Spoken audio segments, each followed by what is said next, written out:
Praise the lord ಪ್ರಿಯರೇ, ದೇವರ ಅತಿ ಪರಿಶುದ್ಧವಾದ ನಾಮಕ್ಕೆ ಸ್ತೋತ್ರವಾಗಲಿ. ಯೇಸು ಕ್ರಿಸ್ತನ ಕೃಪೆ, ಪವಿತ್ರಾತ್ಮರ ಸಹಾಯ ಸದಾಕಾಲ ನಿಮ್ಮೊಂದಿಗೆ ಇರಲಿ ಎಂದು ನಾನು ಪ್ರಾರ್ಥಿಸುತ್ತೇನೆ.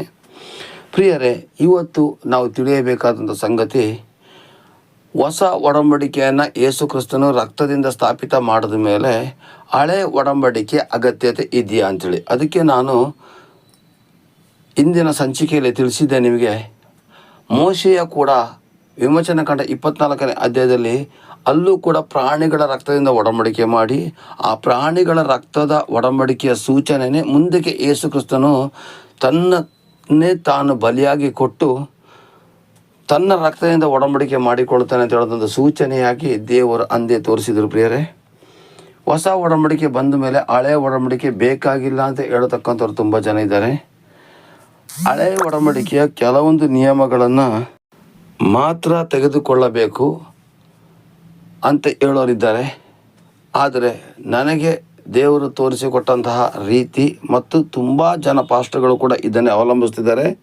ಹಳೆಯ ಒಡಂಬಡಿಕೆಯೂ ಬೇಕು, ಹೊಸ ಒಡಂಬಡಿಕೆಯೂ ಬೇಕು.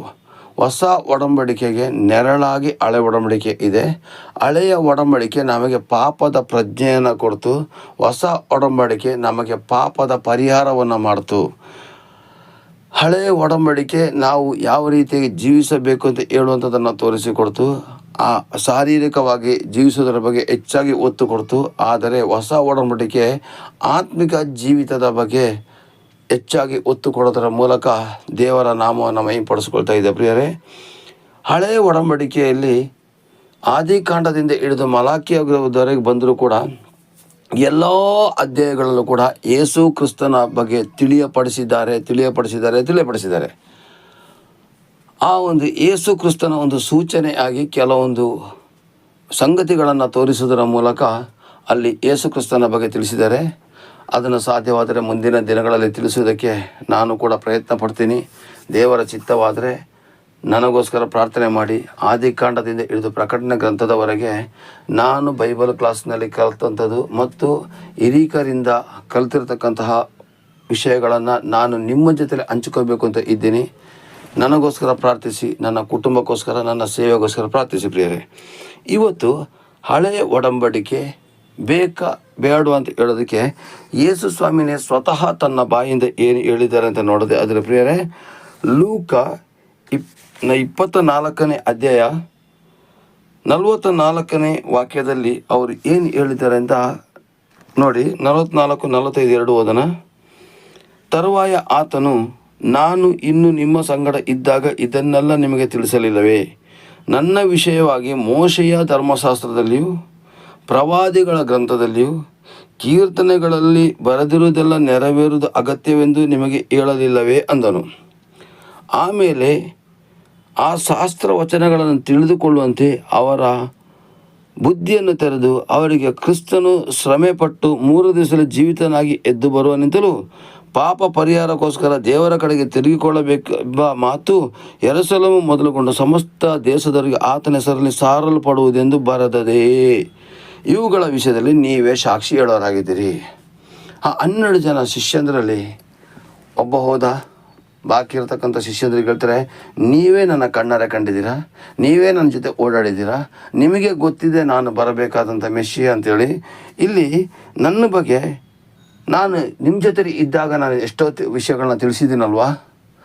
ಅದು ಅಲ್ಲದೇ ನನ್ನ ಬಗ್ಗೆ ಅಂದರೆ ಯೇಸು ಸ್ವಾಮಿನೇ ಹೇಳ್ತಾರೆ, ನನ್ನ ಬಗ್ಗೆ ಮೋಶೆಯ ಧರ್ಮಶಾಸ್ತ್ರದಲ್ಲಿ ಬರೆಯಲ್ಪಟ್ಟಿದೆ. ಹೌದು ಪ್ರಿಯರೇ, ಎಲ್ಲ 5 ಕಾಂಡಗಳ ಪುಸ್ತಕಗಳಲ್ಲೂ ಮತ್ತು ಆ ಒಂದು ಪ್ರವಾದಿಗಳ ಗ್ರಂಥಗಳಲ್ಲೂ ಕೀರ್ತನೆಗಳಲ್ಲೂ ಯೇಸು ಸ್ವಾಮಿಯ ಬಗ್ಗೆ ಎಷ್ಟೋ ಜಾಗಗಳಲ್ಲಿ ಬರೆಯಲ್ಪಟ್ಟಿದೆ. ಅದು ವಿವರವಾಗಿ ಬರೆಯಲ್ಪಟ್ಟಿದೆ. ಪ್ರಿಯರೇ, ಈ ಕೀರ್ತನೆಗಳಲ್ಲಿ ಬರೆದಿರುವುದೆಲ್ಲ ನೆರವೇರುವುದು ಅಗತ್ಯವೆಂಬುದು ನಿಮಗೆ ಹೇಳಲಿಲ್ಲವೇ? ಆ ಶಾಸ್ತ್ರದ ವಚನವನ್ನು ತಿಳಿದುಕೊಳ್ಳುವಂತೆ ಅವರ ಬುದ್ಧಿಯನ್ನು ತೆರೆದರು. ಹಾಗಾದರೆ ಇವತ್ತು ನಮ್ಮ ಬುದ್ಧಿ ಮಂಡಲವನ್ನು ಯೇಸು ಸ್ವಾಮಿ ತೆರೆಯಲಿ ಎಂದು ನಾವು ಪ್ರಾರ್ಥನೆ ಮಾಡಿಕೊಳ್ಳುವ. ಹಳೆಯ ಒಡಂಬಡಿಕೆಯಲ್ಲಿ ಯಾವುದನ್ನು ತೆಗೆದುಕೊಳ್ಳಬೇಕು, ಯಾವುದನ್ನು ತೆಗೆದುಕೊಳ್ಳಬಾರದು ಅಂತೇಳಿ ಸಾಧ್ಯವಾದರೆ ಮುಂದಿನ ಸಂಚಿಕೆಯಲ್ಲಿ ತಿಳಿಸಲಿಕ್ಕೆ ನಾನು ಪ್ರಯತ್ನ ಪಡ್ತೀನಿ ಪ್ರಿಯರೇ. ಆದರೆ ತೆಗೆದುಕೊಳ್ಳಬಾರದು ಅಂತ ಹೇಳೋದು ಯಾವುದೂ ಇಲ್ಲ. ಆದರೆ ಆ ನಿಯಮಗಳನ್ನು ನಾವೆಲ್ಲರೂ ಕೂಡ ತಿಳಿದಿರಬೇಕು ಪ್ರಿಯರೇ. ಹಾಗೆಯೇ ಯೇಸು ಸ್ವಾಮಿ ಹುಟ್ಟೋದ್ರ ಬಗ್ಗೆ ಪ್ರವಾದಿಗಳು ತಿಳಿಸಿದರು, ಆತನು ಜೀವಿಸೋದ್ರ ಬಗ್ಗೆ ಪ್ರವಾದಿಗಳು ತಿಳಿಸಿದರು, ಆತನ ಮರಣದ ಬಗ್ಗೆ ಪ್ರವಾದಿಗಳು ತಿಳಿಸಿದರು. ಅದೆಲ್ಲವೂ ಎಲ್ಲಿದೆ? ಹಳೆಯ ಒಡಂಬಡಿಕೆಯಲ್ಲಿ ಇದೆ. ಆದ್ದರಿಂದ ಹಳೆಯ ಒಡಂಬಡಿಕೆಯನ್ನು ತಾತ್ಸಾರ ಮಾಡಬಾರದು. ಹಳೆಯ ಒಡಂಬಡಿಕೆಯ ವಾಕ್ಯನೂ ಕೂಡ ದೇವರ ವಾಕ್ಯನೇ, ಹೊಸ ಒಡಂಬಡಿಕೆಯೂ ಕೂಡ ದೇವರ ವಾಕ್ಯನೇ ಆಗಿದೆ. ನೆಕ್ಸ್ಟ್ ಅಲ್ಲಿ ಅದೇ 24ನೇ ಅಧ್ಯಾಯ 24ರಿಂದ 27ರವರೆಗೆ ನಾವು ಓದೋದೇ ಆದರೆ ಅಲ್ಲಿ ಅವರ ಒಂದು ಮರಣದ ಬಗ್ಗೆ ಅವರು ಎಷ್ಟು ಚೆನ್ನಾಗಿ ತಿಳಿಸ್ತಾರೆ ಅಂತಂದರೆ, ನಮ್ಮ ಸಂಗಡ ಇದ್ದವರಲ್ಲಿ ಕೆಲವರು ಸಮಾಧಿಗೆ ಹೋಗಿ ಸ್ತ್ರೀಯರು ಹೇಳಿದ ಪ್ರಕಾರವೇ ಕಂಡರು, ಆತನನ್ನು ಮಾತ್ರ ಕಾಣಲಿಲ್ಲ ಎಂದು ಹೇಳಿದರು. ನೋಡಿ, ಅಲ್ಲಿ ಸಮಾಧಿಗೆ ಹೋದಾಗ ಸ್ತ್ರೀಯರು ಅಲ್ಲಿ ಆತನನ್ನು ಕಾಣಲಿಲ್ಲ, ಆದರೆ ದೇವದೂತಂದ್ರೆ ಅವರು ಇವ್ರನ್ನ ಕಂಡರು. ಆಗ ಎಂದು ಕಾಣಲಿಲ್ಲ ಎಂದು ಹೇಳಿದ್ರು. ಆಗ 25ನೇ ವಾಕ್ಯದಲ್ಲಿ ಆತನು ಅವರಿಗೆ, ಎಲ್ಲ ಬುದ್ಧಿ ಇಲ್ಲದವರೇ, ಪ್ರವಾದಿಗಳು ಹೇಳಿದ್ದೆಲ್ಲವನ್ನು ನಂಬುವುದರಲ್ಲಿ ಮಂದರದೇರೆ, ಕ್ರಿಸ್ತನು ಇಂಥ ಶ್ರಮೆ ಅನುಭವಿಸಿ ಮಹಾಪದವಿಗೆ ಸೇರುವುದು ಅಗತ್ಯವಾಗಿತ್ತಲ್ಲವೇ ಎಂದು ಹೇಳಿ ಮೋಸೆಯು ಮತ್ತು ಎಲ್ಲ ಪ್ರವಾದಿಗಳ ಗ್ರಂಥ ಮೊದಲುಗೊಂಡು ಸಮಸ್ತ ಗ್ರಂಥಗಳಲ್ಲಿ ತನ್ನ ವಿಷಯವಾಗಿ ಸೂಚನೆಗಳನ್ನು ಅವರಿಗೆ ವಿವರಿಸಿದನು. ನೋಡಿ, ಆ ಧರ್ಮಶಾಸ್ತ್ರದಲ್ಲಿ ಏನಿತ್ತು, ನಾನು ನಿಮಗೆ ಏನು ತಿಳಿಸ್ಕೊಟ್ಟೆ ನನ್ನ ಜೊತೆಲಿದ್ದಾಗ, ಇದನ್ನು ವಿವರಿಸೋದ್ರ ಮೇಲೆ ಕೂಡ ನೀವು ಮಂದಮತಿಗಳಾಗಬೇಡಿ ಅಂತ ಯೇಸು ಸ್ವಾಮಿ ಅವರಿಗೆ ತಿಳಿಸಿ ಹೇಳ್ತಾರೆ.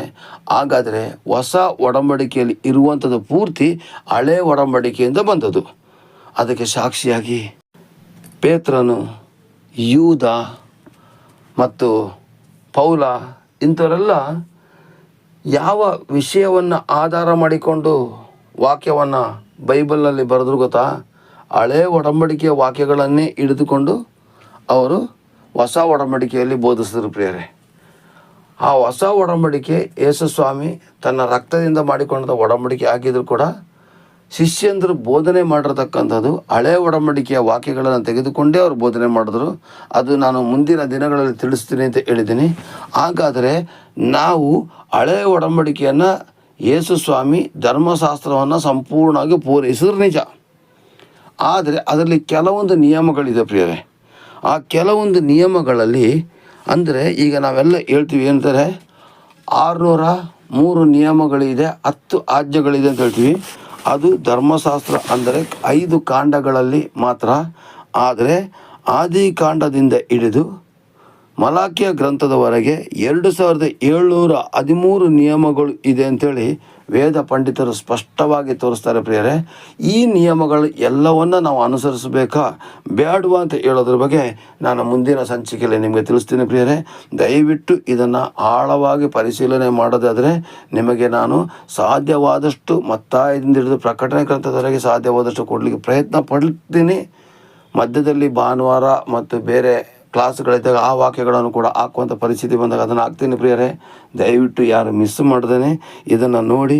ಯಾಕೆಂದರೆ ಇವತ್ತು ಎಲ್ಲರೂ ಹೇಳುವಂಥದ್ದು 603 ನಿಯಮಗಳು 10 ಆಜ್ಞೆಗಳು ಅಂತ ಮಾತ್ರ ಹೇಳ್ತಾರೆ. ಇಲ್ಲ ಪ್ರಿಯರೇ, ಧರ್ಮಶಾಸ್ತ್ರದ ಆ ಒಂದು 5 ಕಾಂಡಗಳಲ್ಲಿ ಅದು ಇದೆ. ಆದರೆ ಆದಿಕಾಂಡದಿಂದ ಮಲಾಕಿಯ ಗ್ರಂಥದವರೆಗೆ 2713 ನಿಯಮಗಳು ಇದೆ ಅಂಥೇಳಿ ವೇದ ಪಂಡಿತರು ಸ್ಪಷ್ಟವಾದ ಆಧಾರಗಳ ಮೂಲಕ ತೋರಿಸಿದ್ದಾರೆ ಪ್ರಿಯರೇ. ಅದನ್ನು ನಾವು ಯಾವ ರೀತಿಯಾಗಿ ಭಾಗಗಳಾಗಿ ಮಾಡಿ ನಾವು ತಿಳ್ಕೊಬೋದು ಅಂತ ಹೇಳೋದನ್ನು ಮುಂದಿನ ಸಂಚಿಕೆಯಲ್ಲಿ ನಾನು ತಿಳಿಸ್ತೀನಿ ಪ್ರಿಯರೇ. ದೇವರು ನಿಮ್ಮನ್ನು ಆಶೀರ್ವದಿಸಲಿ, ಕೃಪೆಯಿಂದ ನಡೆಸಲಿ. ಆಮೇನ್, ಆಮೇನ್, ಆಮೇನ್. ಹಾಗೂ ನಿಮ್ಮ ಲೈಕ್ ಮತ್ತು ಕಮೆಂಟ್ಗಳನ್ನು ಕೊಡೋದರ ಮೂಲಕ ಸೇವೆಯನ್ನು ಪ್ರೋತ್ಸಾಹಿಸಿ.